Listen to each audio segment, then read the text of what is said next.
Hey, this is Matt once again. Welcome back to another video, and this is a paid request from Penalty of Death Productions. That is his YouTube channel name, and he wanted me to react to a fictional true crime style mockumentary film that he and his friends made called The Warrensdale Mystery. He did say I could use his footage, so you'll be watching along with me. I'll put down in the info box the video, that way without my face and me lying down, you can watch it. I believe, looks like they made other films as well. That's very cool. Crime style mockumentaries I'm definitely intrigued by. I liked, oh my god, why can't I remember? Of course now, as I record, I can't remember the damn names of the damn things. Well, actually, one second. I made a list on Letterboxd. So I enjoyed Population Zero, Horror in the High Desert, not Whores, that's a different documentary. Horror in the High Desert. I saw the second one. I don't know if I saw the third one. I think there's a third one. And in Population Zero I liked. And you know, I'm a sucker for these, even found footage like Fraud Man, Instant of Loch Ness, Take Your Deborah Loading, etc. So, very curious. I did flip through it. I know near the end there's some misspelling in some of the text. Like received, the I and E are reversed. I think there's was it valid or invalidated or so. Which, hey, I mean, I've done that before as well. But we'll take a look at this, and thank you, Penalty of Death Productions. I appreciate it. I don't know if he'll like my reaction, but I'll do the best I can. If anyone wants to request any type of videos, random thoughts, streams, commentaries, video game playthrough for an hour, full playthrough, movie review, re-review, whatever the case may be, feel free to send it either directly to my PayPal. Do have a CashApp as well. Links are down below in the info box, and I will get to it as soon as I possibly can. For those who sent them, thank you. I do appreciate it. Before I start, sort of the synopsis of this, we explore the unnerving tale of three young men who went missing while out on their annual winter holiday in the remote hills of northern Pennsylvania. Disturbing and eerie clues come to light, but investigators find themselves at a loss. Exactly 1 year later, a dead body is discovered on the same property that the men disappeared from, but he is not one of the missing trio. The body belongs to that of a man who himself disappeared 12 years prior, over 1,000 miles away from Pennsylvania. How this gruesome new development links to the trio's disappearance is unclear. Over the ensuing years, shocking new revelations are uncovered, but with every new lead, only more questions arise. What exactly happened in the remote woods of Warrensdale in order to give birth to this frightening enigma that stubbornly holds on to its dark secrets? Join us as we explore the odyssey that is the Warrensdale Mystery. Okay, intriguing. So, I did download it, since I'll try to put it in here, because he said I could use to react to it. I believe this copyright music, but hopefully it'll be okay. I am paused. Well, what am I doing? You're going to see it anyway. I'll do it for my own editing.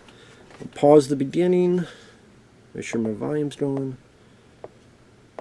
3, 2, 1, pressing play. December 26, 2009, 11 a.m. 6 seconds, 7 seconds. Cool. What we got? Just finished packing. I'm tired, but I'm excited as all fuck. This 2 weeks is gonna be great. I'm so ready to get this fucking year over with. 2010, here I fucking come. It's gonna be fucking magical. We're talking 2 weeks at the cabin. Nothing but Xbox, fishing, maybe a few bonfires. Yeah, gonna be great. 2 weeks of Xbox, I'll take it.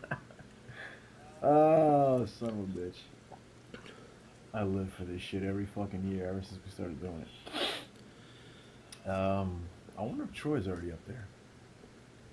I don't know. I know Omar. I think Omar's got to work till 6 or some shit. And he says he's gonna come right I after. like So this because it's natural. It doesn't he's feel gonna like be up acting. It there feels later natural. tonight, which is Like fine. someone That's naturally what he doing a sounds fucking vlog. sweet. Doesn't But let feel me stop rambling and we get on the stilted. fucking road. It's about a fucking 3-4 hour drive. So let's get to it. Let's get to my vacaciones. Later.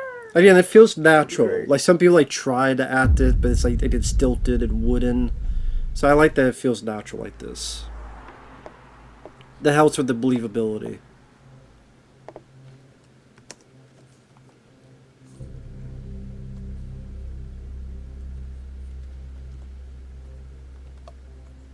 I actually don't mind that music. Ooh, I don't know if they shot this or they got it from something, but it's a cool looking shot. Ooh, that's a cool looking shot too. I don't know if they shot this or they got this from something, but I like this music. I wonder what this music is. There's a nice eerie feel to the proceedings.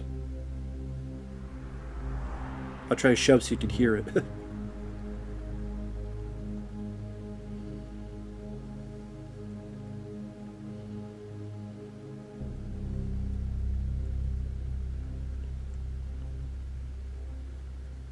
I like that. That's a nice. I like that music. And there's some good looking shots. Again, I don't know if they shot it for this or what.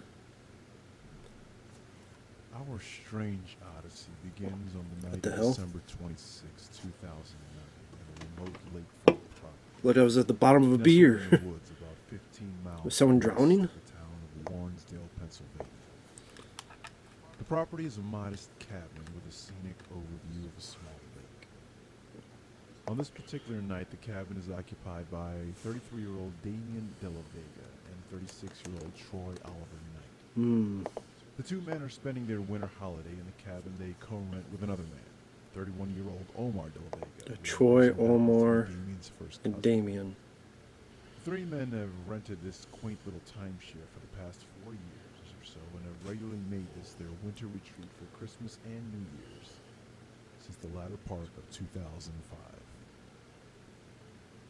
To fully grasp the mysterious events that There are have people that transpired do, in the like, cabin, we they first show gain some understanding of footage who these men were. from incidents, and this is like the Before they were tossed type of into voice they seemingly use. Inexplicable circumstances, Damien, Nice establishing Omar, and shots. Troy all led unique lives That with I like to know where these woods are. That this is. First, we have Troy Knight, who was born August 6, 1973, into some of the more impoverished areas of Philadelphia, Pennsylvania. Troy's father, Gavin Knight, was a high-ranking member of the South End Philly Crips, but luckily, Troy's grandmother, Loretta, immediately stepped in and sought to get her infant grandson away from her son's violent lifestyle. Not wishing young Troy to be raised around what she deemed as a criminal way of living. What followed was a lengthy legal battle with Gavin to gain sole custody of Troy. She was ultimately successful and brought her grandson to the south end of Georgia, where the two would live a peaceful and unassuming life for the next 17 years. 17 years. I know him since Sandbox. He was young. We went to school raised.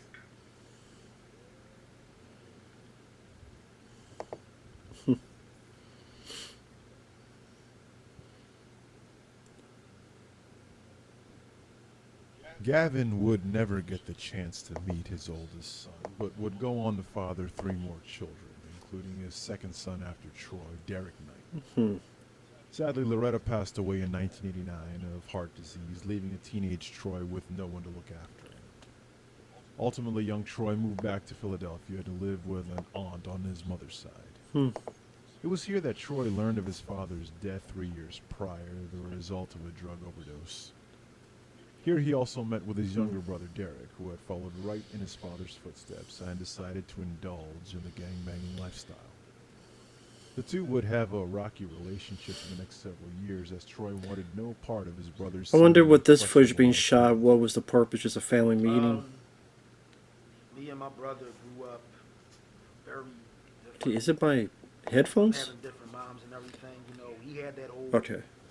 Leave it to Beaver shit going on, and I chose a different path in life. You know, I did some things that Leave it to nothing Beaver super shit. proud of. Not gonna get into all of that, but you know, overall, you know, I didn't know Troy until later on in life. Oh, we didn't see eye to eye a lot. Um, but you know what? Looking back now, This guy is I natural think Troy too. was I right like about. I like this guy. He's very natural. Troy always had like this the little determination The to other him. guy was You know, fine too. This guy and I definitely respect him very about natural. that. So, you know, overall, Troy was a good dude. Establishing our three missing people made sense. Night of The Terror. two would have a rocky relationship for the next several years as Troy wanted no part of his brother's seemingly questionable life path. Due to his good upbringing by his grandmother, Troy was determined to make something of himself. Hmm. He was a straight-A student and graduated near the top of his class. He also harbored aspirations of working on Wall Street. Wall Street. Hopefully, don't meet Gordon Both Gekko. Damien and Omar de la Vega didn't have it much easier than Troy and suffered heart-wrenching childhoods of their own. Hmm. Damien Alejandro de la Vega was born April 15, 1976, with Omar following only 2 years later in February of 1978. Hmm. When Damien was only 3 years old, his teenage parents, Julio and Maria, were killed in a bus wreck near Salinas, Puerto Rico. As such, Damien was then sent to live with his father's brother, Carlos de la Vega. I don't know for these actors if any of these Damien's stories are a Carlos piece was a of their wonderful actual boy and took history, every opportunity to beat on his or family. they're just completely made up for the For the next film. several years, Damien grew up in a broken and extremely dysfunctional home. Damien's only comfort was his younger cousin Omar, and the two boys formed a very deep friendship and would come to see each other as almost brothers. Hmm. Sadly, tragedy would tear the cousins apart. when I do like they're Carlos using this became footage because I do drunk see rage and savagely they would murdered use this kind of the footage in De La Vega was real sentenced to life behind bars, and the two young documentaries. boys would bounce between foster homes throughout New Jersey, New York, and Delaware. Carlos de la Vega eventually died in prison when he was killed by two rival inmates in the winter of 1992. Mm. The two cousins would diverge on very different paths as Damien went on to join the Air Force and Omar would try to pursue a career in the music industry Air as a Force. hip-hop vocalist and dancer. So was he really in the Air Force, and that's where the uniform comes from? So again, are they using enough of the real life to make the fictional stuff seem even more real? After he got out of the military, Damien de la Vega drifted for a few months trying to find If so, stability, eventually landing in a rundown thanks tenement for your in service. Jacksonville, Florida. By pure happenstance, he runs into his long-lost cousin Omar at a bus stop in downtown Jacksonville. Omar had been traveling with a small group of up-and-coming hip-hop artists trying to make it big in the business. The two were joyously reunited, and Damien happily uprooted... So again, like this his footage, I don't know if to this was travel with shot just Omar for this film, and the or rest of his we group. had this footage before, we'll put it into the movie to make it more. Unfortunately, the group's time together would only last another few months. After traveling to Orlando, the troupe disbanded after citing creative differences. Mm. Feeling despondent, the two cousins hitchhiked out of town. That's always and the wound case, up creative living in a differences. dilapidated trailer park community outside Lafayette, Louisiana. After only a few weeks, the pair would finally taste some good luck as Damien managed to snag a job at a local General Electric plant. Mm. He managed to pull in just enough money to support the two, at least for a little while. About 4 months in, and Damien would be transferred to a GE facility in southern New Jersey and naturally brought his cousin Omar with him. The two streak of good luck would continue as only a short time later, Omar scored a position at GE as well. Over time, the two became financially stable enough to get... So yeah, this must be where one of them live relatively works comfortably. in the real world in order to It's get at this these point shots. that our three up-and-comers would cross paths. You see, Troy had been living in southern New Jersey for the past 5 years at this point, and through an entry-level position, worked his way up to one of the main plant managers at this particular GE facility. Hmm. In what seemed like no time at all, the trio became very fast friends. The three would become so close that nearly all their free time would be spent with each other. Before too long, the three men decided to rent a scenic timeshare in northern Pennsylvania that they would use as their... Did I miss it how Troy and Damien met? They probably did, and my brain is It's just at too this point stupid. that we arrive on the night of December 26, 2009.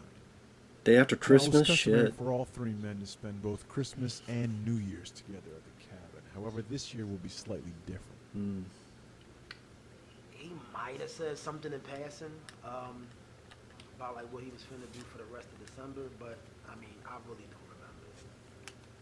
Oh, the last time I seen him, you asked me. Matter of fact, last time I seen him, he was talking about going out to some camp or some shit. But I don't know if it's my before headphones. then, Sometimes I ain't can't. Some of been the a while before like the that. one guy seemed like the audio was Back, lower, so. but here the audio was fine. Maybe it's my It's unknown headphones. what the three men did on Christmas Day, but they Might be apparently my made headphones. plans to meet up at the cabin on the Need to 26th get new ones. and vacation there through New Year's of 2010. Investigators would later confirm this detail due to a small. Yeah, I thought the note one of guy, like, his Detroit audio was much daytime lower, discovered but at his sorry residence. about that. The last substantial sighting of any of the three men was of Omar De La Vega as he clocked out of work at precisely 6 p.m. on the night of the 26th, after which police assume he headed straight for the cabin some 4 hours away. Yes, it was confirmed. Okay, is the conclusively audio that the last low on this, or is it just time me? the three of them was seen was when Omar De La Vega clocked out at precisely 6 p.m. on December 26, 2009. After that, it's pure speculation.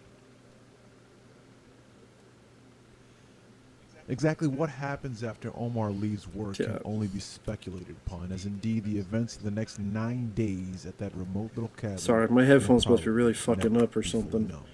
Like that guy could barely hear, but then I could hear the. Fast forward to I could hear the morning of narration very January well. 4th, 2010. The Pruitt family, consisting of husband Dennis, wife Martha, and 17-year-old daughter Dakota, merrily make their way up to the isolated cabin to begin their stint of vacation in the place they timeshare with the three men, amongst other renters. Actually, pause 1 second. Okay, sorry about that. I'm paused at 12 minutes and 20 seconds. I'll try to put it in here. So I double checked, and yeah, if you listen without headphones, it sounds fine. But I don't know what it is. For some reason, with these headphones, like when the narration, some people talk, I can hear the voice in both of these. But then, like with the white guy, and then this white girl that's gonna talk, I hear the music in one side, but then I hear the voice in the other side. And that's why he sounds weaker. I don't know what the deal is. So, but yeah, if you listen without headphones, it sounds fine. But I don't know what it is. Like, and like some of the interviews, I can hear voices from both of them. But then some, it's like this, I can hear the music, and then here I can hear the voice. I don't know what the deal is with that, so I apologize. I'll try not to stop anymore. So I guess that's just my stupid headphones. I don't know. But I apologize. 12 minutes and 20 seconds. Let's hit unpause now. All right. Exactly what happens after Sorry Omar about leaves that. work can only be speculated upon, as indeed the events of the next 9 days at that remote little cabin will probably never be fully known. Fast forward to the morning of January 4th, 2010. The Pruitt family, consisting of husband Dennis, wife Martha, and 17-year-old daughter January Dakota, 4th, damn. merrily make their way up to the From December isolated 26th. cabin to begin their stint of vacation in the place they timeshare with the three men, amongst other renters.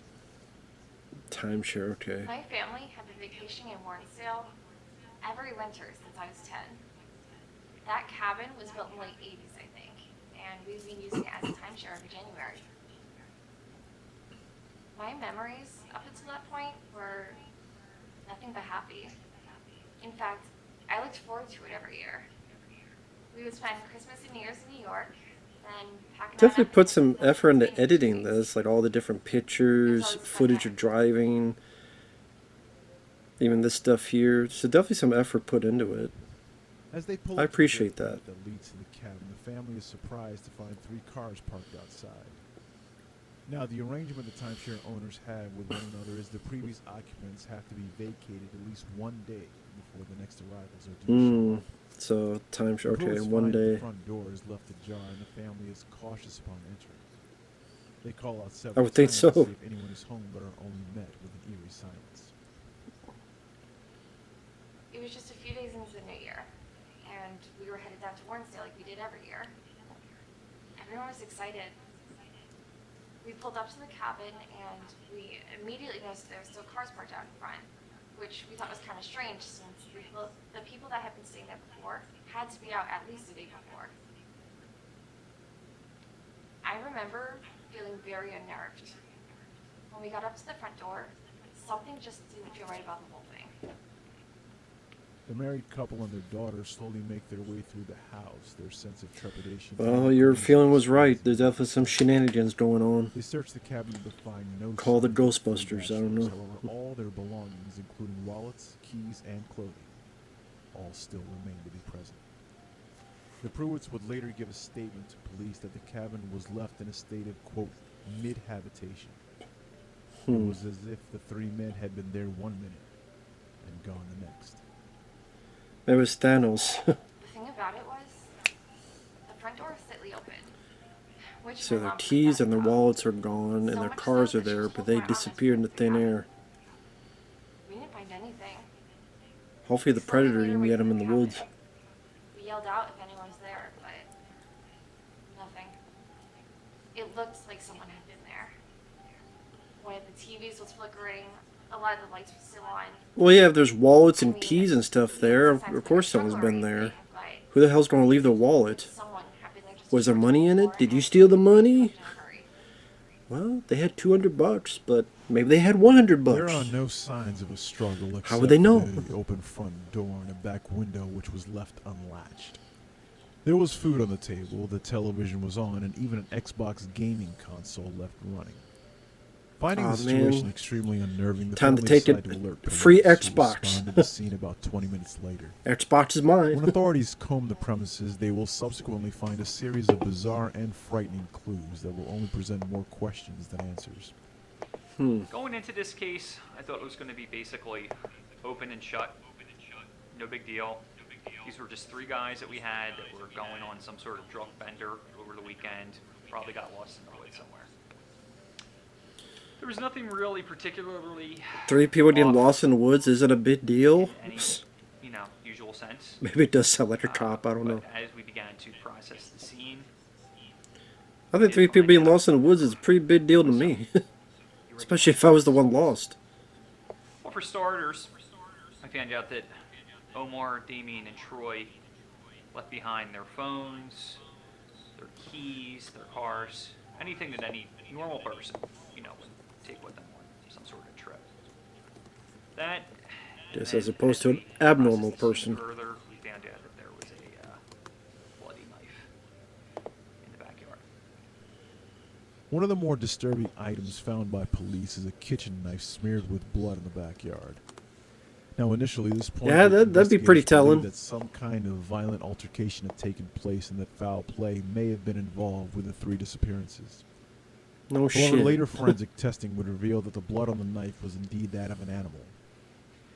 The results of the forensic testing were that the blood that was found on the knife Right.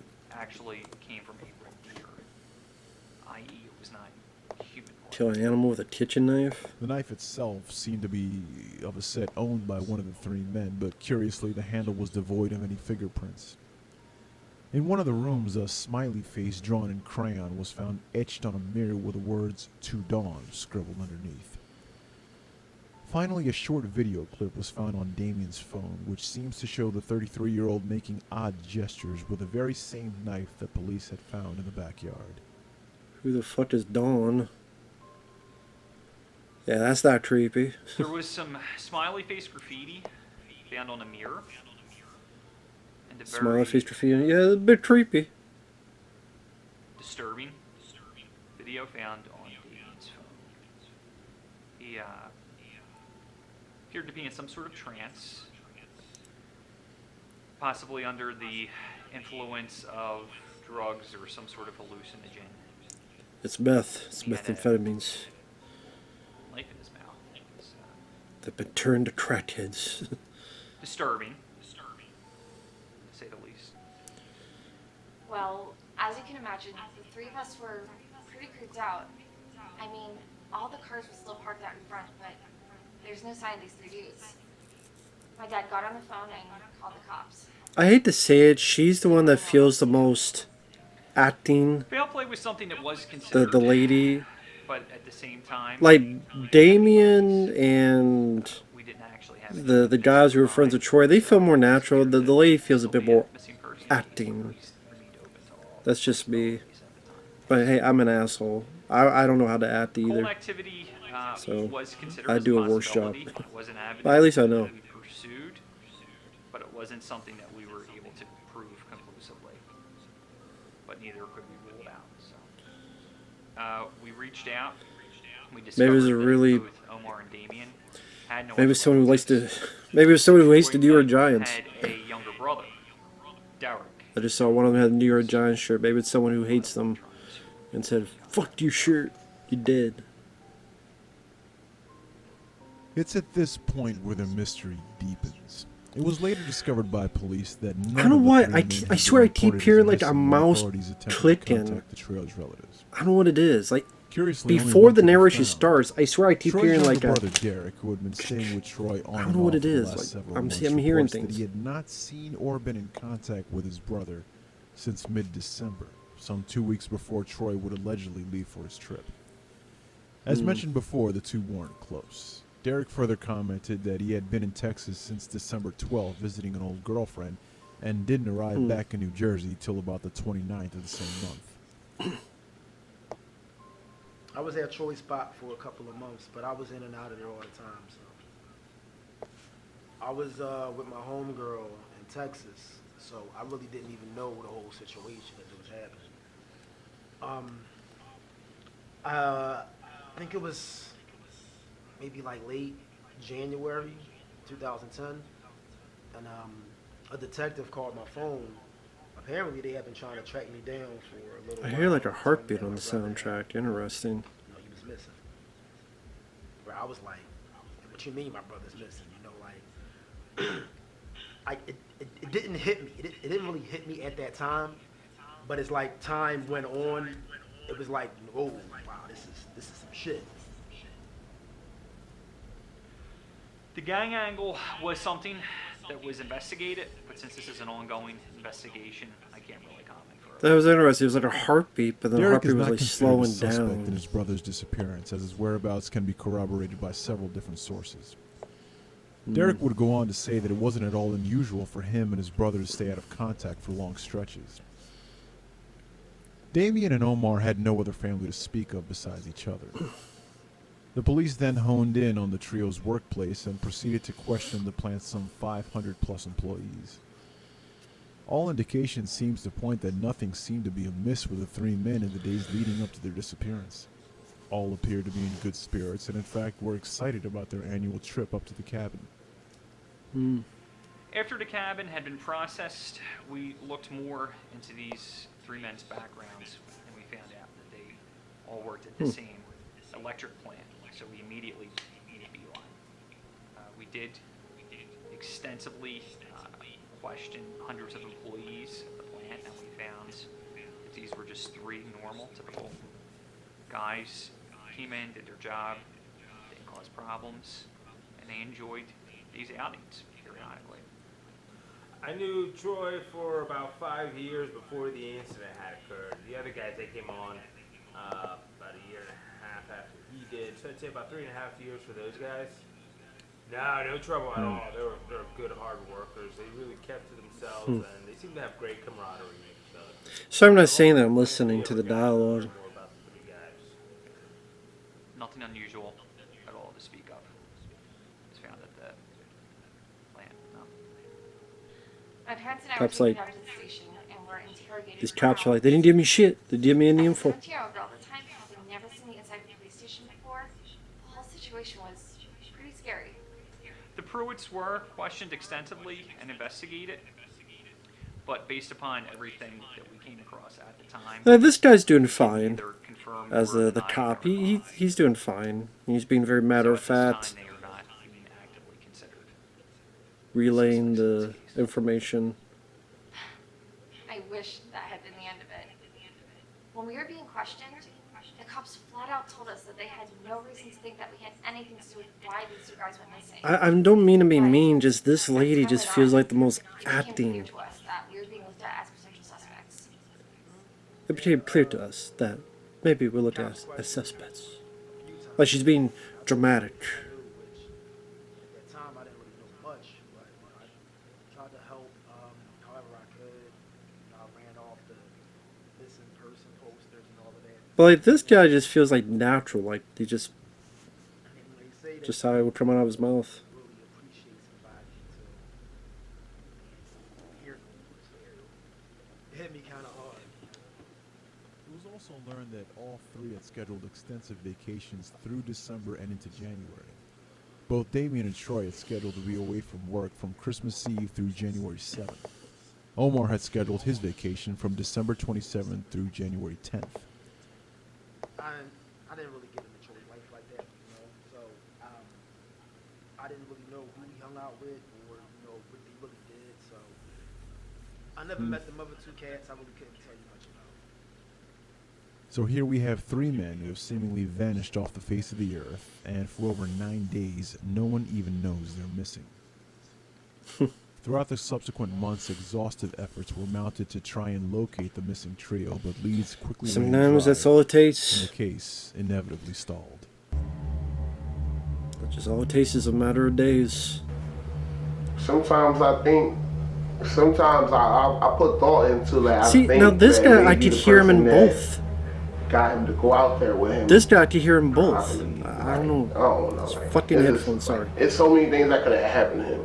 Like, first of all, like you going outside of, like, where we from, just somewhere you never been, and just the world is crazy right now.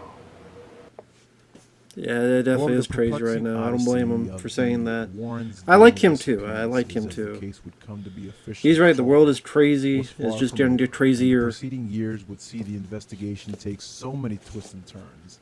Detectives working the case would come to refer to it as the maze. The maze?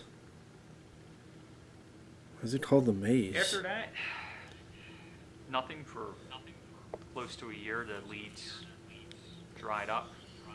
We basically felt like we had hit a dead end. And we discovered the dead body. Bum bum bum. Uh-oh. The first and most significant of these curveballs would come almost exactly 1 year to the day of the reported disappearances. On December 28, 2010, a gruesome discovery was made on the Warrensdale property. A Oh, the partially body that decayed was in the body description? found buried in a shallow Yeah. grave in the backyard by a team of land surveyors. But it's not An one of the autopsy three. was performed on the cadaver, and rumors began to spread that the dead individual was one of the three missing men. But it was The not. coroner determined that the body had only been there for about a week at best, but the exact nature of death could not be determined. However, authorities strongly suspected that this was indeed a case of homicide.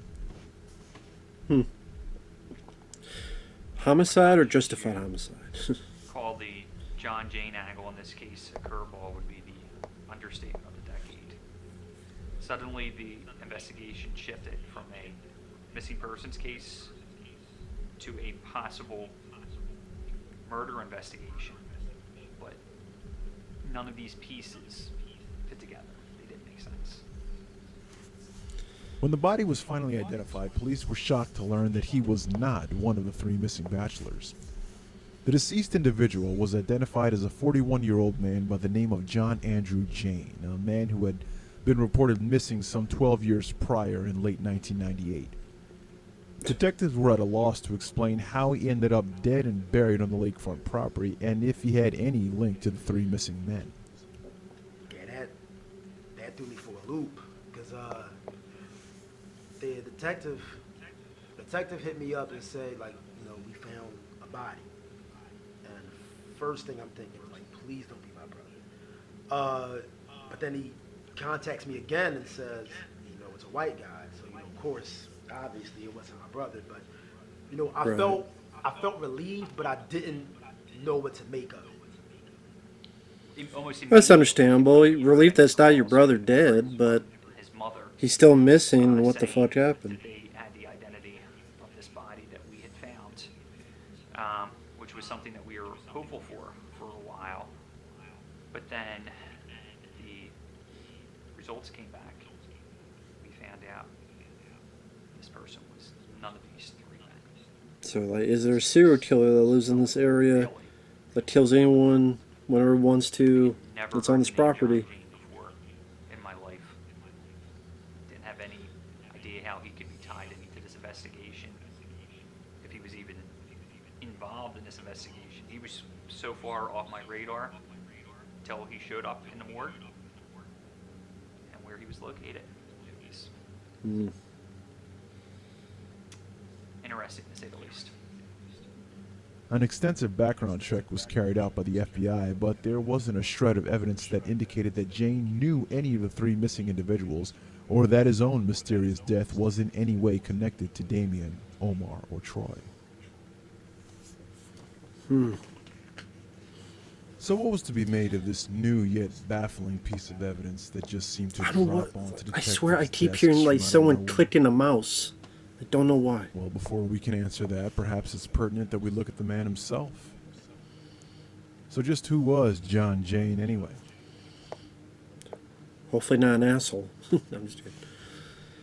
John Jane essentially, I would say, was a cautionary tale. John Andrew Jane was born September 4th, 1969. That's a good way to put it. in He's a the rural cautionary tale, suburbs of okay. Springdale, Arkansas. John was the eldest of 4 siblings, which included himself and his 3 younger sisters, Ainsley, Cindy, and Cassandra.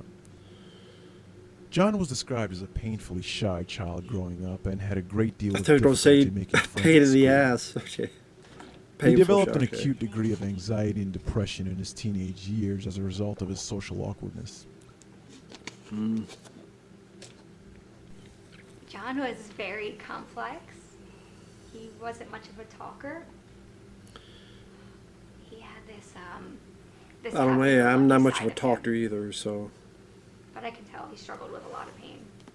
Inner demons is what a lot of people call it. I wouldn't say we were inseparable or anything. I definitely looked up to him. I trusted him a lot. What is he He seemed to be doing? the only person who really understood what I was all about. What is he doing with that Whether or not controller? as a 15-year-old girl, idolizing her big brother, who knows? Who plays their game like this? Special, despite all of his issues. What was that about? His Why was it loneliness being eventually led filmed? him down a dangerous path as he began to spiral down into substance abuse while he started to attend college. What did he do? Film himself doing By the time of drugs, his or is this supposed to be sophomore a year, he had already been addicted to reenactment? several hard drugs, including crystal meth. This is how and you do heroin. drugs. I mean, a Isn't lot that kind of like? poor choices. Do you have an evidence to use against yourself? Went down the I still don't understand what he was doing with that controller. He's like right over here. activities. This led him to being kicked out of university midway through his second year.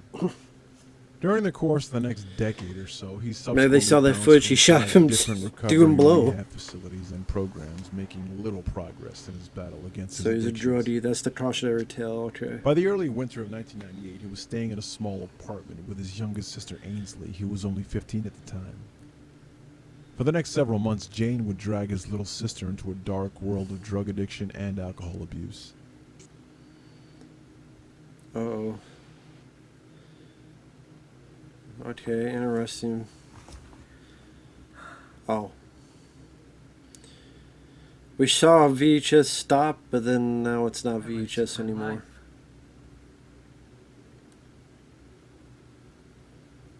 All my time on Earth, and I've done this. Why is he talking like John Rhys Davies? Just poison my body.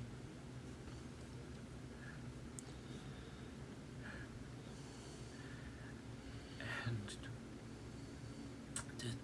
inflicted the same disease on my sister. Hensley, So, I am so sorry. So is he British? Did I miss that? At least when Dante went to hell, he only took himself. Sure, didn't take Randall? No, it was a different Dante.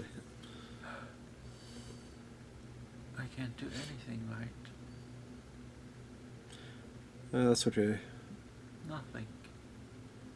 Try Hollywood. They don't do everything right either. I am nothing but a disease on people. Well, get Cobra, meet the cure. Sorry, I know I'm not supposed to be laughing. All I am.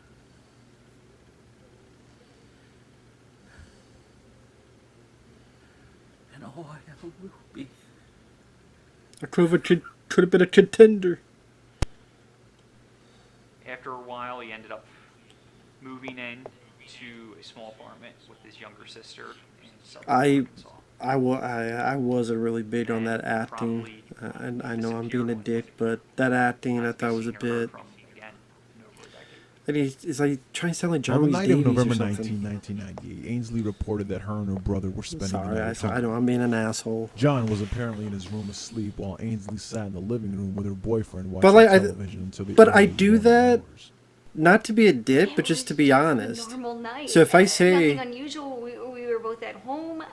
I think was the in living room narration with is good. My boyfriend watching TV, and John was in his room. It was a little after 1 a.m. in the morning, and I went to the bathroom. Well, I thought walked down the hall and I this looked in his girl's room and he wasn't fine. in there. I didn't This think much girl's of it fine. because John would usually go out and score something. I wasn't really worried. At about 2:30 a.m., Ainsley went to use the bathroom and passed by John's room. She noticed that the door was wide open and out of curiosity popped her head in only to find that John wasn't there. Not immediately alarmed, she reasons that he must have stepped out for some reason or another. Oddly, her boyfriend claimed to be wide awake the entire time and did not notice anyone entering or leaving the apartment. However, his credibility would come into severe question as authorities learned that he was known to be snorting Now, cocaine who's at the filming time. this? And why is there a finger on the side? He thought Like, he who's might have been up filming the him there? whole And there's like a time, but finger. There's a finger like he was up right, doing lines all like night. right Not here, too much of a reliable source. like right there, like that. As the days passed, Ainsley became increasingly worried since John was nowhere to be found, and after a week, she reports him missing with Arkansas police. Who's this walking? I hadn't heard from him. Who the hell was I that mean, walking? John would normally go on benders, but it would only wait, be who- like 1 or 2 days maximum. He I would just probably come home. bet to be him. This time he didn't. The police said that he was just some hitchhiker catching some ride to Cali or something. I don't know. They said that he would call me within a few weeks or a few months, but that never happened. Quite frankly, the police should have did their fucking job. An extensive investigation was carried out, but Don't blame no her being solid mad. leads could ever be found. Police John fucked Jane up. would remain just another She should cold be missing mad. persons case for the next 12 years. That's funny. I was waiting for It was someone to say, assumed "Please that should have Jane done their had stepped fucking out the job." night So of the 19th glad to someone secure said more it. drugs from one of his many suppliers. Some kind of altercation occurred and Jane was probably killed, his body dumped in some remote location, speculated police. Maybe he thought he was David That is Banner. until over a decade later when his body is discovered some 1,100 miles from Arkansas. As mentioned before, the how, why, and under what circumstances he came to Well, I be buried didn't. under the Warrensdale Maybe he property was hitchhiking has through investigators and stumped. he was lost in life and he was at the wrong place at the wrong time, the Someone wrong could area. And explain to me how this one man simply vanishes in the middle of the night in 1998, I believe it was now. well, I mean, if he was at a Disappears drug for haze well over a depression and said, decade. "Fuck, I'm gonna leave and see where I go," Only to be discovered dead in a remote cabin 1,000 miles away. The pieces. well, if he hitchhiked to California and somehow led to Of course, there, there was and bias in John's case. Just because somebody has a substance issue doesn't mean that they deserve to be thrown away. that's true. Not knowing where John was for 12 years, at least we had some answers. But when the details started to come out about where John was and how he disappeared, things just, they didn't add up. There was no indication whatsoever that the three men and Mr. Jane know each other. The only thing that connected them was that cabin. I have no idea what John did or knew in Pennsylvania. To my knowledge, he had never been in Pennsylvania. He didn't know anybody in Pennsylvania. I have no idea. I had no idea about the history of that property or the three missing men. I've never heard of them. I've never seen them. The circumstances just didn't add up. Is there a John history about that was alive property for 12 years. or that land? Doing what? Why didn't he contact anybody? She's just so fucked up. Wait, he was missing for 12 years, but was he alive all those Interestingly 12 enough, years? not or? more than a month after the discovery of John Jane's body, this bizarre case would once again be reinvigorated by a slew of eyewitness sightings of one of the missing men. Troy? Beginning in late January of 2011, over 500 people would come forward to say that they had seen none other than Troy Knight. Eyewitness accounts would range from every part of the continental United States, from New Jersey to Maine, even as far away as Seattle, Washington. For the next 2 years, it seems Troy Knight would be popping up everywhere. He is seemingly caught in a variety of surveillance footage and in just about every location imaginable, including street corners, movie theaters, subways, even airports. However, frustratingly, none of these reported sightings could ever be definitively confirmed. Suddenly after that, there was an explosion of unconfirmed sightings of Troy Knight from all over the United States. Was he wearing the same clothes? Suddenly calling in, hey, Troy's here, Troy's here. Each time he was seen, was it the same clothes he was wearing? There's a VHS play. January 2011, Albany, New York.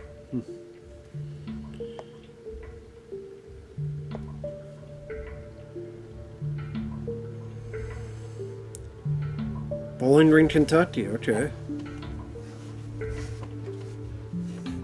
It's down in February.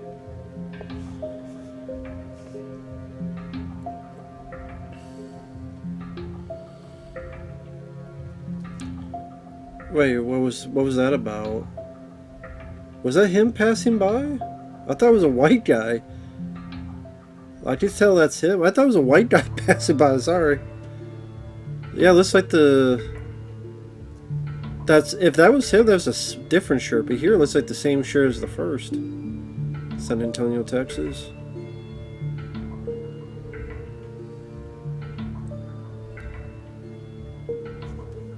No, it's a different shirt. So if he's a ghost, I guess he's a ghost with a fashion sense and wants to keep changing his clothes. Or he's in a trance.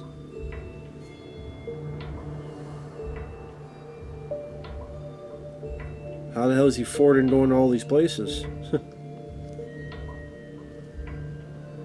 Nah, it's that same shirt from a couple of the other videos. What the hell did he buy? Well, I guess you gotta eat. Yeah, I'd be like, how the hell does he get all across the country? What the hell? Oh. What the hell happened to that footage?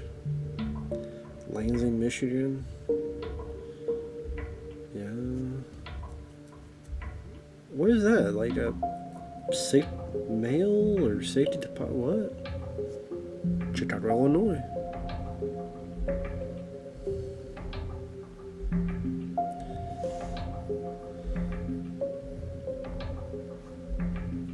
Man, someone must have had a keen eye to catch that footage. And remember, it was the guy that was missing.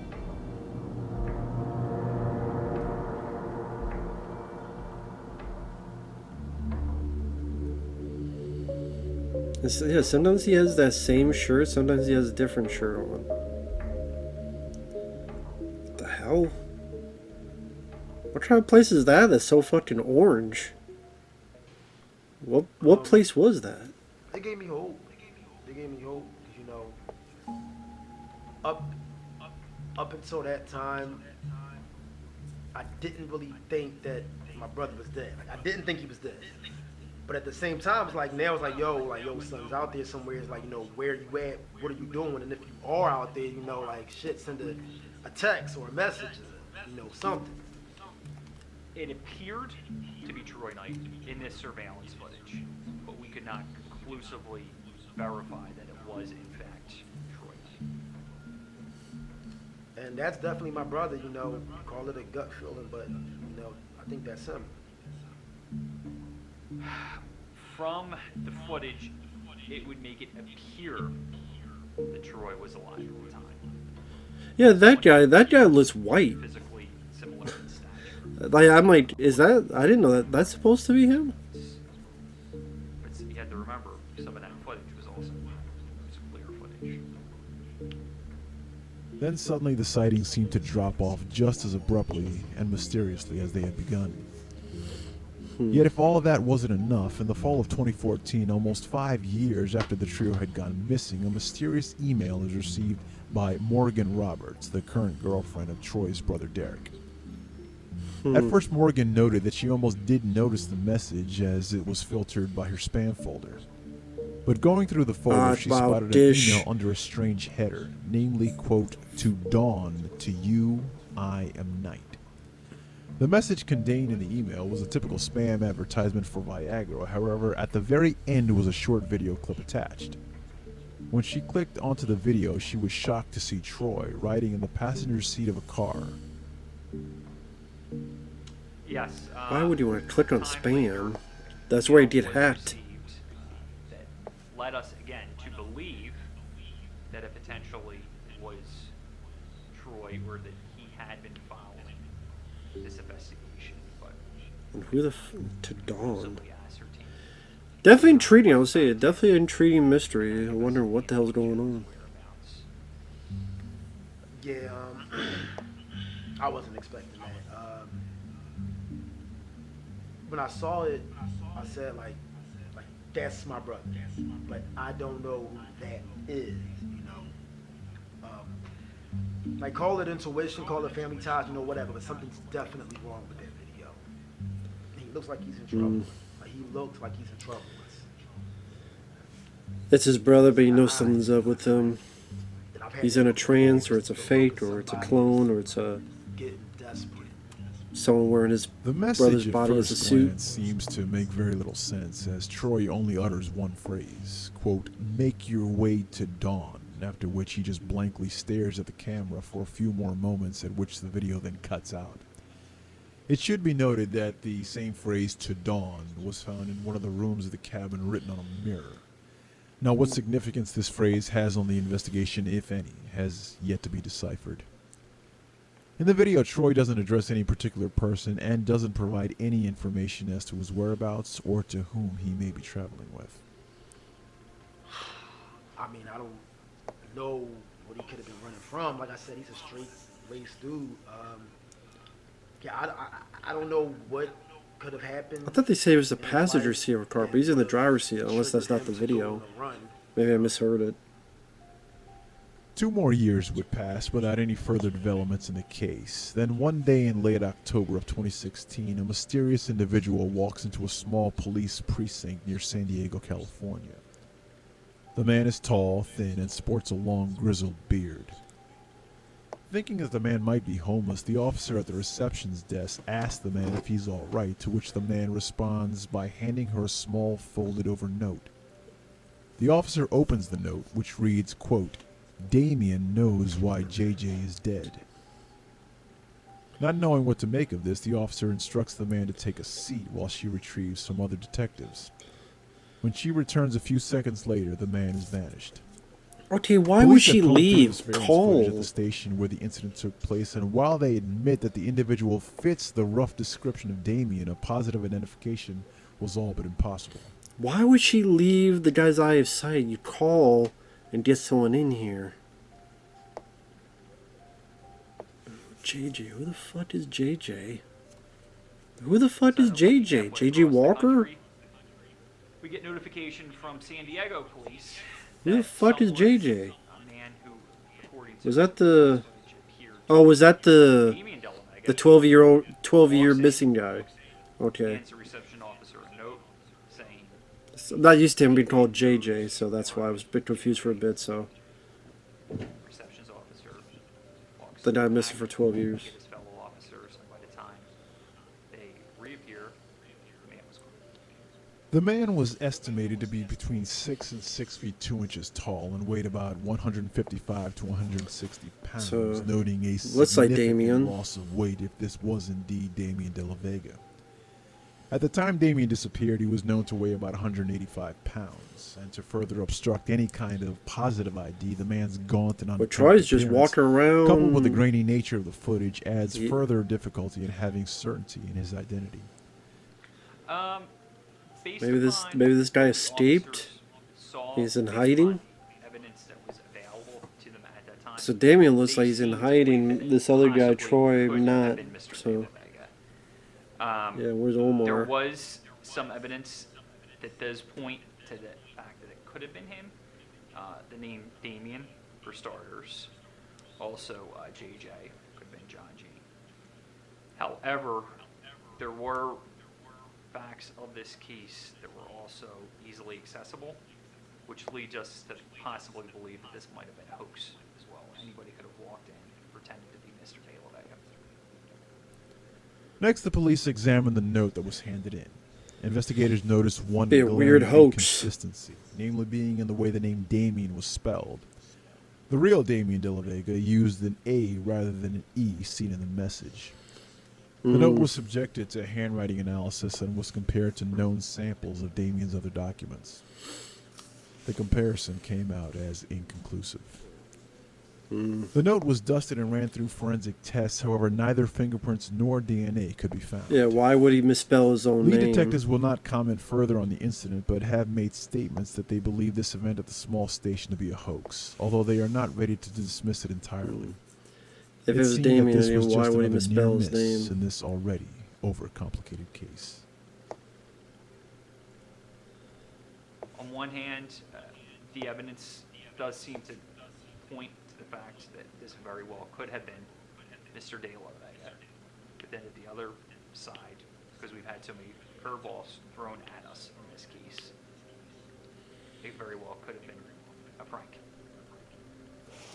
Of course, what unsolved case would be complete without its plethora of wild and imaginative theories? Now, everything from accidental drowning to alien abduction has been proposed in this investigation, and most of these theories are originating from the far-out fringes of the internet.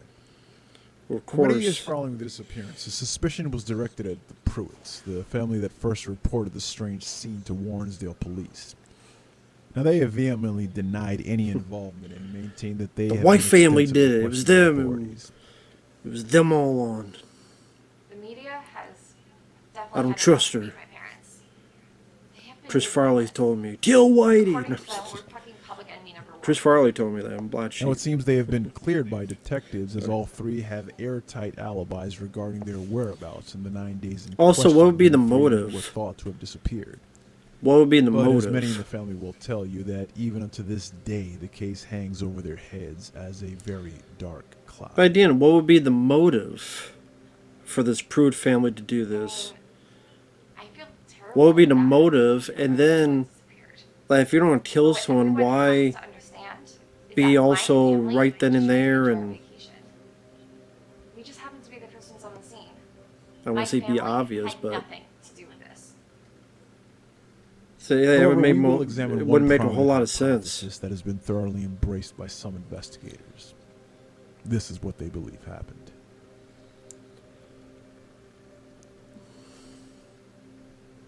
They contend that sometime between January 26th and January 4th, a confused and disoriented John James somehow stumbled out of the woods. and John onto James, Lakefront JJ. property. He either startled the three men or tried to make his way into the cabin through some other means, possibly looking for drugs or money.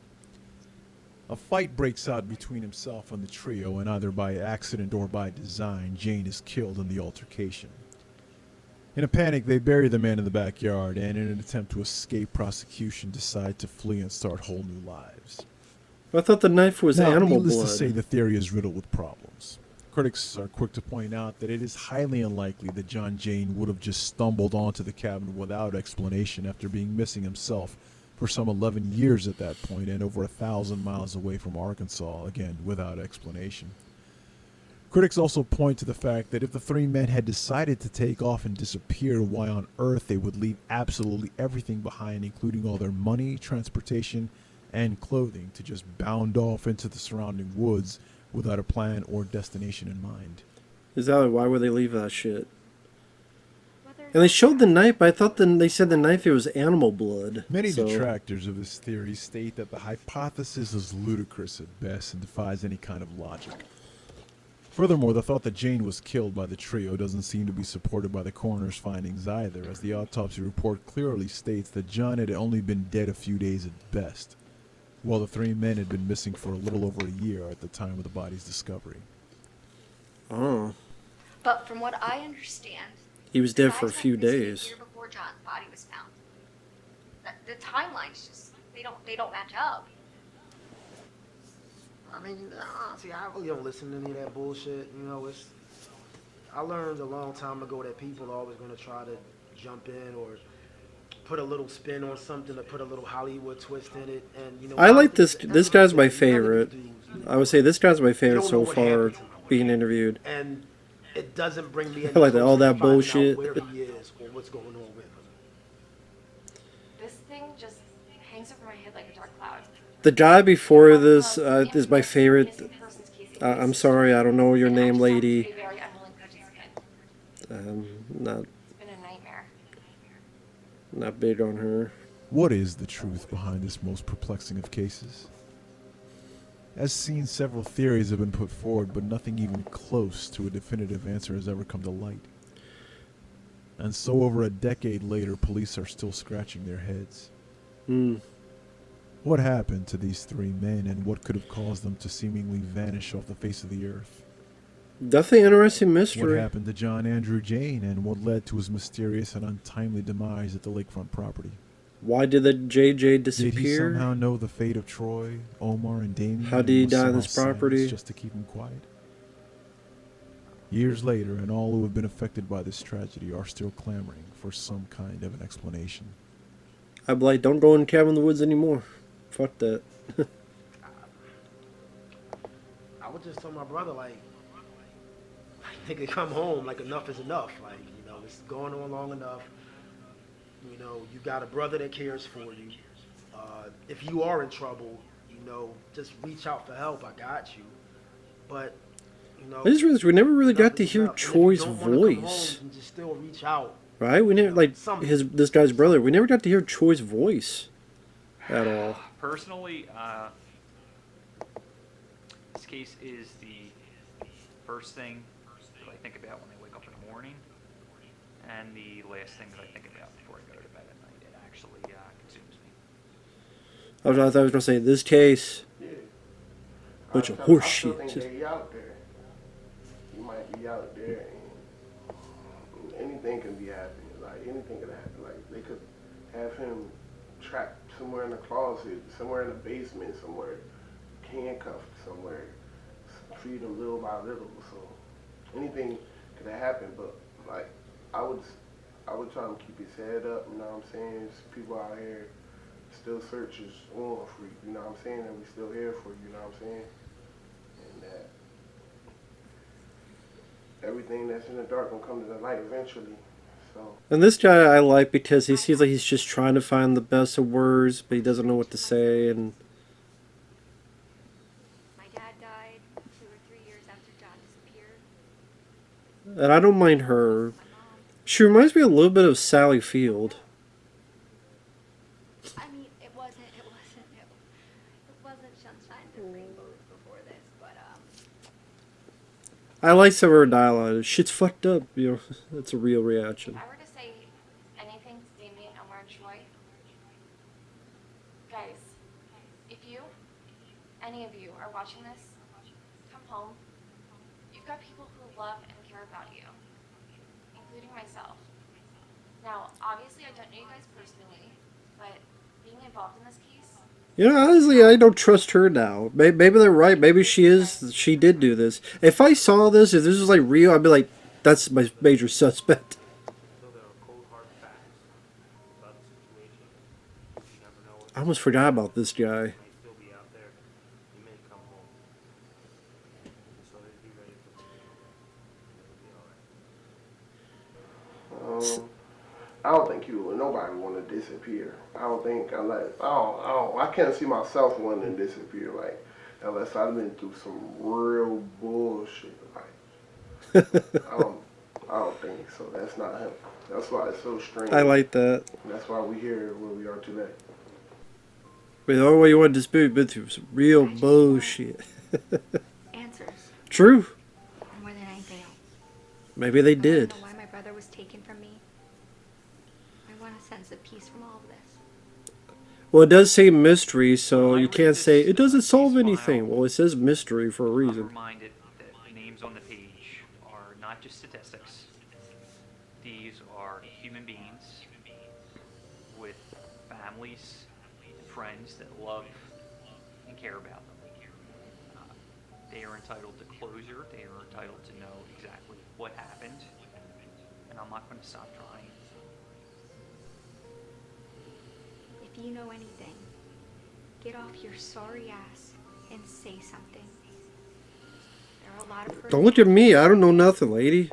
including me, my family, relatives, and friends of I didn't do it. 3 missing men. I didn't do it. Somebody's got to know something.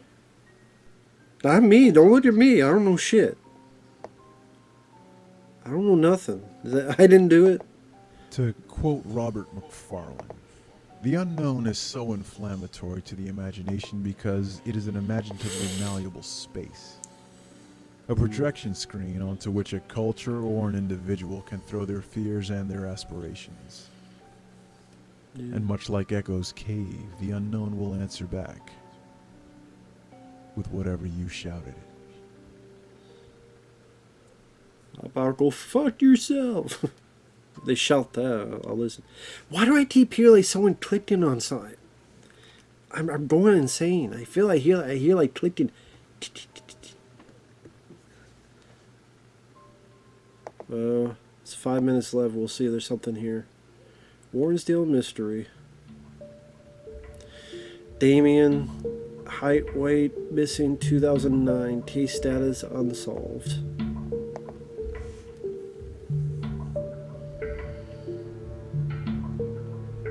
I'll be honest, I don't know who in this owns this channel and sent me the request. I don't know. They didn't say their real name, said just the YouTube name. So I don't know if it's this. Maybe, no, but Omar De La Vega, missing since December 2009. Case status unsolved. We never heard Omar's voice, did we? And then Troy. Troy Knight. Heights, 6'3". Wonder what he was saying during this car ride. So yeah, this must be a different video. So when they said he was in a passenger, I'm surprised we didn't see that video. Like they didn't show the video on him saying. I guess to be honest, that'd be police evidence. They wouldn't be able to see it, to be honest. But like, how'd they get this footage then? That's what I'm wondering. If they did get this footage of the guy saying this, maybe they get the footage of Troy saying that one word. You know what I mean? That would have been nice to see. At least hear Troy's voice once. 2010. John Jane, JJ. Shortly after our production crew arrived after filming, detective contacted us with a recent development.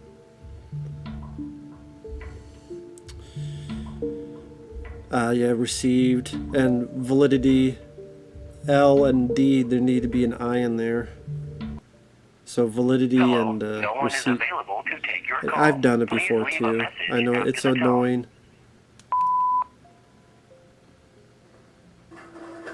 Hello, I hope I'm reaching Detective Mitch Donovan. Sure. How are you, Detective? I hope you get this message. looking for me. My name is Damien. Hmm. And I think I might have some answers for you. I'll be in touch. Why don't you say them now? Be in touch. Give them to me now. Has yet to reach out again. Well, yeah, so you lied. That's what you did for not being in your office, cop. You fucked up. You fucked up, man. You fucked up. God damn it, you fucked up. Should have been in your office doing your job. You could have got the phone call. So yeah, ghost, whoever you fucking lied to. I'll talk to you later. Never fucking did. So you sly and sassy shit.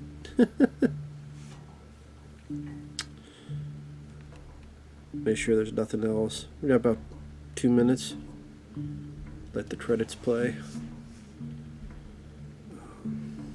Chris J. Lara, Anthony Serrano, Ali Torian. I liked it. I liked that. I like these kind of fictional but crime story. I liked these. I'm a sucker for mockumentaries, found footage stuff, especially like fake crime. I did like Population Zero, Horror in the High Desert. I just find them because you get the mystery, the intrigue, but at the same time, not that guilt of you're intrigued by something where people actually died and horrible things happen. It's like you get the buzz of both worlds. Ah, the director was Damien. Okay. Ali Torian. Okay, so Chris, Anthony, and Ali, the three leads, came up with the story. Huh. I don't know if there's a sequel. I would love to see it. I'd be very curious what the... I mean, I don't know if there ever will be a sequel. I'd love to know what the mystery was, what happened, how this all came about. But I liked that, actually. I'm a sucker for this kind of stuff. It built backstory for the three. I don't know if they used some of their real life stuff. There was a lot of editing involved. Probably public domain stuff and such. Use of music was nice. I got sucked into the mystery.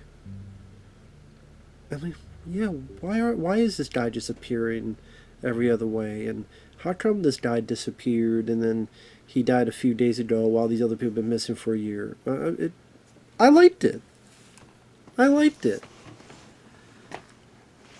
That was pretty good. I mean, my only nitpicks... Well, yeah, the little misspelling at the last text. I mean, I've screwed it up like that too. I get pissed at myself because, damn it, it's up there, and do you take it down just to fix those little things? It is what it is. I apologize. Someone up with my headphones. Sometimes the interviews, I would hear both voices on the speaker. But then sometimes one would be on one side and one would be on the other side. So if you're listening on a laptop, you'll be fine. Or maybe just my headphones. But again, sometimes the interviews, I'd hear both of them. But sometimes it'd be like, music's one and the voice is on the other. I'm like, what the fuck? So I do have to get new headphones sometimes. So I apologize for that. It's probably my own fault. The acting, for the most part, I thought was good. Like the Damien, I'm kind of sad he wasn't in the film much, because I liked his opening vlog. I thought we were going to see footage from them at the cabin. I thought we were going to see that. Like them playing Xbox and goofing on each other, having fun, how they interacted with each other, so you get more of a sense of Damien, Troy, and how they interact together. How they interact with each other, how they goof off on each other, talk with each other, them as a buddy family unit type of thing. So we get a sense of kind of warmth and humor, kind of like Blair Witch Project. You get a sense of the three camaraderie, and then, oh man, it makes you feel even more bad that they're missing. So I thought we were going to get footage of that, but that's not the case. The girl that was like Pruitt, I think. The Shia wasn't big on. JJ wasn't big on him. I can't tip. Maybe he sounded like John Rhys Davies, Salo from Raiders of the Lost Ark. But I liked Damien. Troy and Omar would have been nice to hear the voices. But the other people, like the guy who played the cop, the guy who played JJ's sister, the two buddies of the brother of Troy, I liked them the best. They felt I did the most natural. And like I said, the mystery left me intrigued to see like what happened.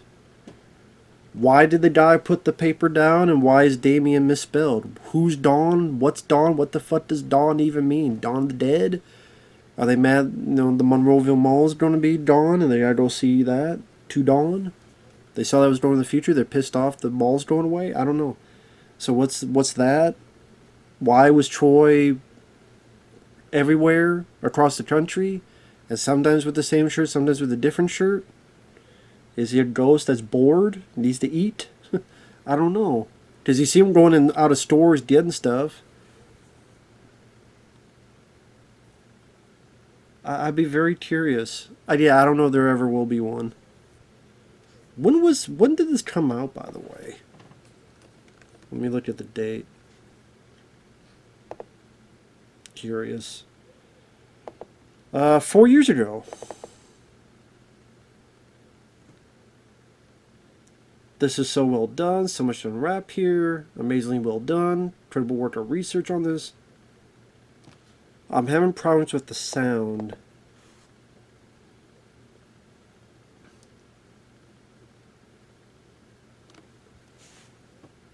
Wow, okay, so Vinny C went through the same thing I did.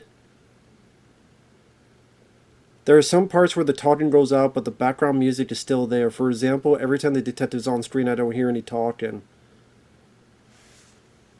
So, yeah. The issue with the sound is that for most of the interview footage, the audio is only on the left channel. So it wasn't me. Okay, I thought I was going insane. So yeah, that's what it is. And the audio for the interview footage, not all but most of them, is on the left channel. So obviously, if you're on if you're not with headphones, you can play it just fine. But for me, I have to use headphones because if I play a video on this laptop, the audio will be like, like a rumble, because it's like a smaller laptop and stuff. So I have to use with headphones. So, okay, so it wasn't just me. So I wasn't going insane. I'm glad for that. So that, I mean, that was an issue for me because I have to use headphones with this. So that's probably my biggest issue then. Now knowing that wasn't just me. It is for headphone users. Especially like when the cop is talking and such. Or like the Pruitt lady, her talking. With that said, I liked it though. I thought it was an interesting story, interesting mystery. So, thumbs up from me. I liked it. With that said, thanks for watching. Take care. Thanks once again. Penalty of Death Productions. I'll have the link down below to the film so you can watch it. Maybe your headphones will work better. Otherwise, maybe watch it without the headphones if you can.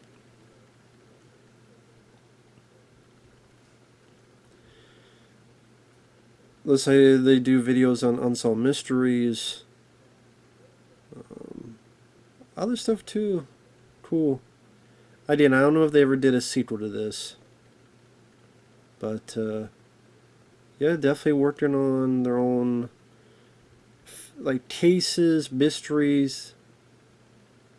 So they're definitely interested in that. And you could tell. You could definitely tell. Because there's effort put into this, so I appreciate that. So, very cool. That's Penalty of Death Productions. I'm not a popular guy, so I doubt this video will get a lot of views and stuff. So it's not going to help your channel. Because I'm a nobody. Penalty of Death Productions. So that's the thing. If people want to request stuff, if you think you don't get any help from me, I'm a nobody. I'm lucky if I get 50 views on a video. So I can't help you. But I will say I appreciate the generosity. I appreciate the pay request. And I like the film. And let me give that a thumbs up on the video. There you go. So it's at 46 now. So thank you. I appreciate it, man. Great job on this. And we will see you guys in the next video. Bye-bye for now.